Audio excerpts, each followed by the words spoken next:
Hello Dance Universe ng Stars on the Floor. This is your boy Paul Swaggy Salas. At kasama ko ang UMD Twins, aking dad na si Jim Salas at ang aking tito na si James Anas.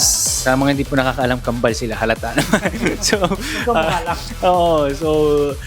It's a different step at opportunity po ito mga kapuso ng mga ka-Dance Universe na makasama ang aking dad and Tito James na talagang ang tawag nila OGs na ng sayawan. So ano naman masasabi niyo, Dad? Well, syempre unang-una gusto ko lang i-congratulate ka namin anak ko. Syempre win or lose, nandito lang kami para sa'yo.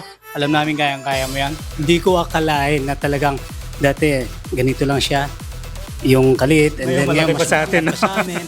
So good luck to your career, and alam ko kaya mo yan. And when it comes sa mga, yun nga, sa pag-aarte, sa pag-singing, and of course now for dancing, nakita ko nagtitraining ka, napapagod ka, at hindi ka tumitigil. Hanggat kaya mo, alam namin na talagang makakaya mo lahat yan. So good luck to you, my nephew Paul, and always pray lang.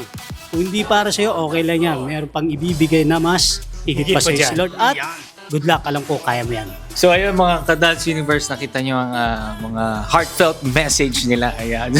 Ako naman syempre, simula bata, sila na talagang na-look up ko sa pagsayaw. Although, na-hate ko for a time, and I think this is the right opportunity na binigay ng Lord at ng GMA to showcase my dance na hindi lang puro TikTok dance, puro kaldag na kilala nyo naman ako sa ganun. But I think ngayon makikita nyo mas limit, sobra pa sa limitasyon ko, and I'm up for the challenge and sobrang i-enjoying ko lang ang opportunity this 2026. So sana po masubaybayan nyo ang aking journey dito sa Stars on the Floor. Abangan nyo na kami sa sayaw. Siyempre sasayawin namin ang hits ng UMD, walang iba. See you!